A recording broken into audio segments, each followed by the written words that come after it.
Friends, welcome to my channel. तो आज हम बात करेंगे office of district and session जज दक्षिण बस्तर दंतेवाड़ा छत्तीसगढ़ की तरफ से एक नया नोटिफिकेशन है जिसमें टोटल 27 वैकेंसीज आउट की गई है डिफरेंट डिफरेंट कैटेगरीज में। इसके जो अप्लाई करने का मोड है ऑफलाइन है और इसकी जो लास्ट डेट है 25 फरवरी 2022 है।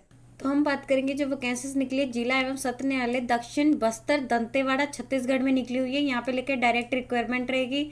यहाँ पे उन्होंने दे रखे इसके जो आवेदन करने की लास्ट डेट है वो 25 फरवरी 2022 5 बजे से पहले पहले आपने कर देना संध्या में। यहाँ पे ये लिखा है कि डायरेक्ट रिक्वायरमेंट है जो भी बस्तर के मूल निवासी है आवेदन पर प्रस्तुत करने के लिए पात्र होंगे। यहाँ पे उन्होंने लेके जो सिर्फ वहाँ के मूल निवासी है वही यहाँ के कर सकते हैं। बाहर के जो निसावरत आवेदकों को आवेदन पत्रों पर विचार नहीं किया जाएगा, उन्हें अप्लाई नहीं करना है। जस्ट यहाँ पे जो अप्लाई कर सकते हैं इन्हीं के ही मूल निवासी कर सकते हैं। नेक्स्ट यहाँ पे उन्होंने दे रखे कौन कौन सी कैटेगरी में कितनी वैकेंसीज है। फर्स्ट इन्होंने दे रखे स्टेनोग्राफर हिंदी में जो है टोटल 3 वैकेंसीज है। यहाँ पे इन्होंने कैटेगरी वाइज दे रखे हैं कि आरक्षित पद कौन से हैं, अनारक्षित अनरिजर्व कैटेगरी एंड यहाँ पे रिजर्व कैटेगरी में दे रखे हैं। जो यहाँ पे अनुसूचित जनजाति है इसमें जो है 3 वैकेंसीज है, मुफ्त में है।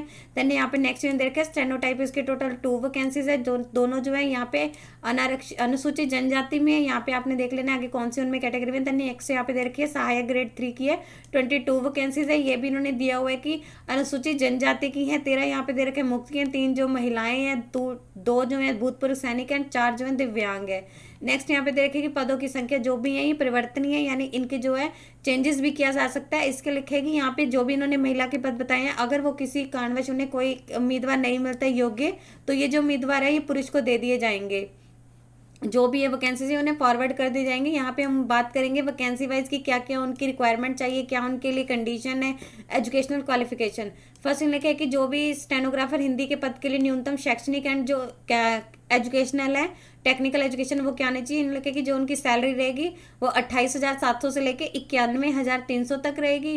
देन नेक्स्ट में दे रखे शैक्षणिक योग्यता किसी भी मान्यता प्राप्त से, यहाँ पे लिखा है कि स्नातक यानी ग्रेजुएशन होनी चाहिए। यहाँ पे दे रखे है कि जो अनारक्षित कैंडिडेट है उनके लिए जो मार्क्स रहेंगे वो 45% है, और जो आरक्षित है यानी अनुसूचित जनजाति या अनुसूचित जाति या अन्य पिछड़ा वर्ग के लिए उन्हें जो है 40% मार्क्स जो है अनिवार्य है, वो आपके किसी रिकॉग्नाइज यूनिवर्सिटी से होने चाहिए।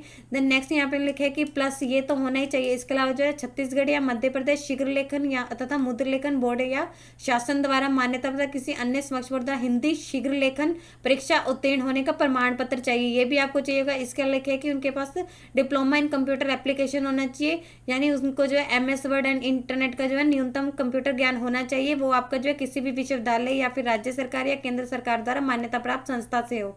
देन यहाँ पे लिखा है कि हिंदी शीघ्र उत्तीर्ण होने पर आवेदन पर प्रस्तुत नहीं करें। अगर आपने ये उत्तीर्ण नहीं किए जो यहाँ पे इन्होंने बताया हुआ है तो आपको यहाँ पे आवेदन नहीं करना है। नेक्स्ट इन्होंने दे रखी है स्टेनोटाइप इस पद के लिए जो न्यूनतम दे रखी है, यहाँ पे उनकी जो सैलरी दे रखी है 19,500 से लेकर 62,000 के बीच रहेगी। शैक्षणिक योग्यता एजुकेशनल क्वालिफिकेशन स्नातक पास होनी चाहिए, ग्रेजुएशन होनी चाहिए किसी रिकॉग्नाइज यूनिवर्सिटी से। जो अनरिजर्व कैटेगरी है उनके लिए 45% है और जो रिजर्व कैटेगरी है उनके लिए 40% है।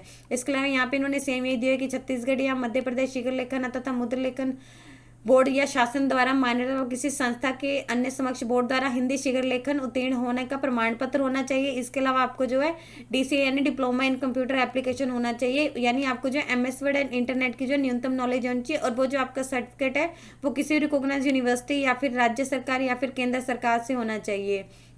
अगर आपने हिंदी शीघ्र लेखन उत्तीर्ण नहीं किया तो आप अगर नहीं पास किया हुआ है तो आपको आवेदन पत्र नहीं करना। देन नेक्स्ट यहाँ पे दे रखी है स्टेनोग्राफर ग्रेड 3 की।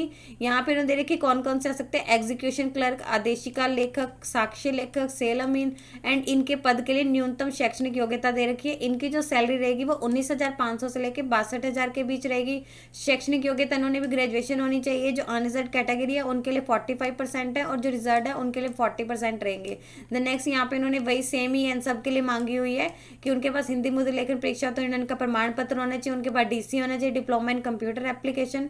देन नेक्स्ट यहाँ पे इन्होंने दे रखे आयु एज रिलैक्सेशन क्या है, इन्हें कहा कि उनकी जो एज 1 जनवरी 2022 तक काउंट की जाएगी। उन्होंने अपनी जो है एज 18 वर्ष पूरी कर ली हो और जो 35 वर्ष की आयु पूरी न करें, यानी उनकी जो एज है 18 से 35 साल के बीच में होनी चाहिए।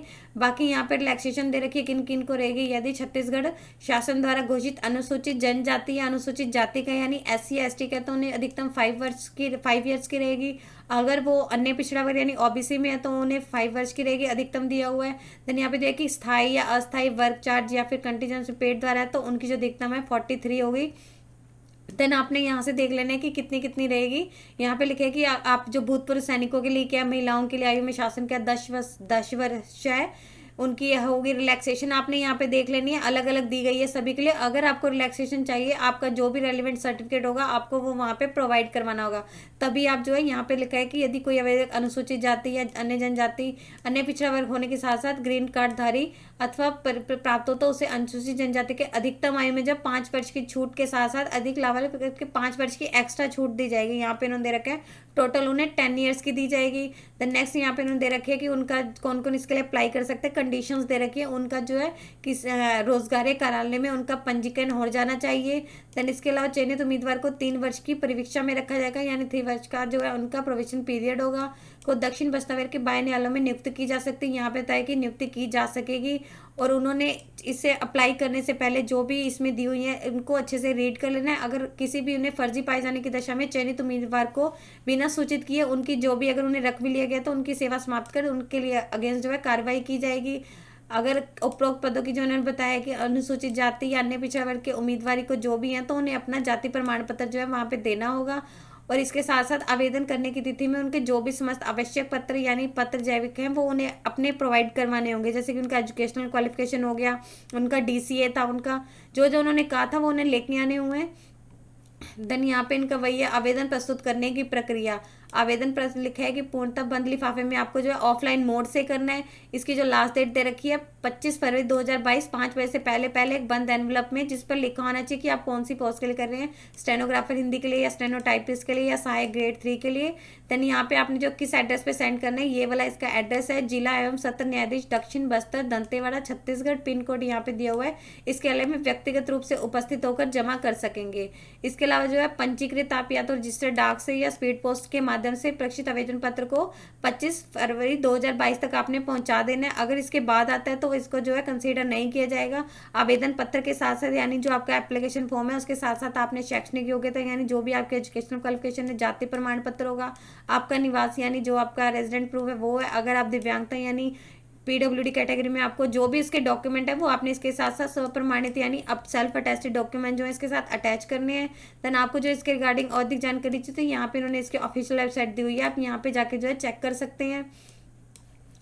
इसके अलावा लिखा है कि अगर कोई भी एक से अधिक आवेदन पत्र के लिए करना चाहता है, एक से अधिक पोस्ट के लिए करना चाहता है तो उसे अलग से प्रमाण पत्र जो है अलग से जो है आवेदक पत्र यानी अपने एप्लीकेशन फॉर्म अलग से सबमिट करने होंगे, जो भी उनके डॉक्यूमेंट है वो भी उन्होंने अलग से सबमिट करने होंगे और लिफाफे के ऊपर लिखना होगा कि वो कौन सी पोस्ट के लिए अप्लाई कर रहे हैं। इसके अलावा लिखा है कि आवेदक पत्र जो इसमें प्रवेश पत्र दिया हुआ है उस पर आपने रंगीन फोटो में जिसमें आपका नाम आपने लिखा होना चाहिए और जो उसके पीछे है जो दिनांक सहित स्वप्रमाणित फोटो होना चाहिए यानी आपके उसके सिग्नेचर होने चाहिए। और जब भी आपको रिटर्न एग्जामिनेशन के लिए बुलाया जाएगा तो आपके पास एक एक्स्ट्रा फोटोग्राफ होना चाहिए और पहचान पत्र के यानी आपके पास एक आइडेंटिटी प्रूफ भी होना चाहिए जिसमें आपका Aadhaar card, voter card, driving licence and PAN card जो है उनकी आपने वो तो लेके यानी ओरिजिनल, इसके साथ साथ आपने उनके सेल्फ अटेस्टेड डॉक्यूमेंट भी लेके आने हैं। आवेदन पत्र यानी एप्लीकेशन फॉर्म के साथ आपने स्वयं का पूर्ण नाम और पता लिखे हुए यानी आपने 2 एनवलप इसके साथ और करने जिसपे आपने जो है 5 रुपए की डाक टिकट लगानी है और उस पर अपना स्वयं का पूरा नाम लिखना है और जो भी आपका एड्रेस है वो आपने जो है जरूर सेंड करना है और 2 पृथक पास और अपनी जो है 2 फोटो अलग से सेंड करनी है। अगर आप अपना जो इन्होंने एप्लीकेशन फॉर्म दिया अगर आप ईमेल से या फैक्स या कोरियर से करते हैं तो उसे सीधा जो है आवेदन एक्सेप्ट नहीं किया जाएगा, रिजेक्ट कर दिया जाएगा। अगर आपने अपना एप्लीकेशन जो है उस पर सिग्नेचर नहीं किया तो भी उसको जो है रिजेक्ट कर दिया जाएगा। इसके लिए ये कि कैंडिडेट को एडवाइस की जाती है कि वो जब भी अपना एप्लीकेशन फॉर्म भरे तो उसको भरने से पहले जो भी उसमें डिटेल्स वगैरह दी गई है निर्देशों को और आवेदन पत्र में वंचित जो भी जानकारी है उसे अच्छे से पढ़ लें। यहाँ पे उन्होंने दे रखे कि क्या क्या प्रोसीजर होगा। स्टेनोग्राफर हिंदी के लिखे कि उनका जो है हिंदी शुद्ध लेखन एंड शॉर्ट हैंड के डिक्टेशन हेतु 80 अंक निर्धारित है और प्रति मिनट उन्हें 100 शब्द की गति होना आवश्यक है। यहाँ पे आपने देख लेना है इनका जो यहाँ पे दे रखा है स्केल टेस्ट होगा स्टेनोग्राफर हिंदी का एंड स्टेनोटाइपिस्ट का भी दिया हुआ है, आपने यहाँ से देख लेना है। सहायक ग्रेड 3 का भी जो है यहाँ पे स्केल टेस्ट होगा और आपकी जो परीक्षा यहाँ पे दी है कि उबंटू लाइव टेक्स्ट में ली जाएगी। देन यहाँ पे देख लेना है कि हाँ उम्मीदवार के साथ साथ उनके जो भी है कंप्यूटर दक्षता में भी उनका कंप्यूटर परीक्षा लिया जाएगा, उनका कंप्यूटर परीक्षा है तो भी लिया जाएगा यानी उनका जो ये तो उनका होगा ही होगा स्किल टेस्ट जो उनकी टाइपिंग से रिलेटेड होगा। नेक्स्ट उनका जो है कंप्यूटर की उन्हें नॉलेज जैसे उन्होंने बताया था कि उनके बाद डिप्लोमा आना चाहिए, उनका वो वाला टेस्ट भी होगा जो उनका 20 मार्क्स का होगा उसमें जो है लिखा है कि 200 शब्दों का प्रश्न पत्र पृथक से तैयार किया जाएगा, जिसकी जो निर्धारित टाइम इन्होंने दे रखी है 20 मिनट में आपको जो है परीक्षार्थी को लिखना होगा, जिसमें 10 अंक टाइप हेतु निर्धारित किया जाएगा। आवेदन करने की अगर आप कोई भी गलती करते हैं, लिखा है कि आपका जो है यहाँ पे मार्क्स काटा जाएगा। इसके तहत निर्धारित अंक निर्धारित किए गए हैं, आपने यहाँ से चेक कर लेना है। यहाँ पे दे रखे चयनित एंड प्रतीक्षा जो भी कौशल अंकों प्राप्त अंकों के आधार पे जो है सूचित की तैयार की जाएगी। जो भी आपकी मेरिट लिस्ट है उसके बेसिस पे ही होगी, जो आपका ऊपर स्किल टेस्ट होगा। देन नेक्स्ट यहाँ पे दे रखे हैं इन्होंने कुछ इंपॉर्टेंट निर्देश दे रखे हैं कि किन किन को प्राथमिकता दी जाएगी, कि इसके अनुसार स्वतंत्रता संग्राम सेनानी के परिवार के सदस्यों को प्राथमिकता दी जाएगी। जो भी कैंडिडेट अप्लाई कर रहे हैं उन्हें अपने जो भी रेलिवेंट डॉक्यूमेंट है वो अच्छे से देख लेने हैं। जो भी इसका कुछ भी अगर इनका डिसीजन है वो जिला एवं सत्र न्यायाधीश दक्षिण 10 विस्तारा का अंतिम निर्णय होगा। और ये जो इन्होंने रिक्वायरमेंट बताई है बिना किसी रीज़न बताए भी जो है इन्हें कैंसिल किया जा सकता है। द नेक्स्ट, अगर आपको कोई भी जानकारी चाहिए तो आप इसकी ऑफिशियल वेबसाइट से जाके चेक कर सकते हैं। इसके लिखे कि आपको जो है प्रवेश पत्र है वो भी आपको इसकी ऑफिशियल साइट से डाउनलोड करना होगा। वहाँ पे आपको अपनी रंगीन फोटो लगानी है और उसमें आपके सिग्नेचर होने चाहिए। देन यहाँ पे लिखा है कि आवेदन के इसके साथ साथ अपना आधार कार्ड या वहाँ चलकर जब भी आपको बुलाया जाएगा परीक्षा में सम्मिलित होने के लिए आपको लेके आना होगा। देन यहाँ पे इन्होंने दिया हुआ है कि अगर कोई भी जानकारी आपको चाहिए तो आप इसकी ऑफिशियल वेबसाइट से चेक कर सकते हैं। महत्वपूर्ण दे रखे कि यह निश्चित करने की जिम्मेवारी स्वयं कैंडिडेट की होगी कि जो भी वो पद के लिए आवेदन कर रहे हैं कि वो उनको सारी शर्तों को पूरा करते नहीं करते हैं। आवेदन प्रस्तुत करने से पहले उन्होंने अपनी जो भी है उसको जांच ले कि समस्त शर्तों को पूरा करने के बाद ही आवेदन पत्र करें। देन यहाँ की परीक्षा में अगर उनको जो है रिटन एग्जामिनेशन के लिए जैसे इन्होंने बताया स्किल टेस्ट को बुलाया गया, तो इसका मतलब ये नहीं कि कैंडिडेट को जो है लिख लिया गया, उनकी जो भी होगी पूरा उन्हें इन्फॉर्म कर दिया जाएगा। यदि आपको इससे रिलेटेड अधिक जानकारी चाहिए तो आप इसकी ऑफिशियल वेबसाइट पर जाकर चेक कर सकते हैं, जिसका लिंक मैं आपको डिस्क्रिप्शन बॉक्स में डाल दूंगी। यदि आपकी इस वीडियो से रिलेटेड कोई भी क्वेरी है तो आप हमें कमेंट सेक्शन में लिख के बता सकते हैं। वीडियो अच्छी लगी हो तो प्लीज़ लाइक एंड शेयर। इस तरह के और इन्फॉर्मेटिव वीडियोज़ को देखने के लिए आप हमारे यूट्यूब चैनल को सब्सक्राइब कीजिए।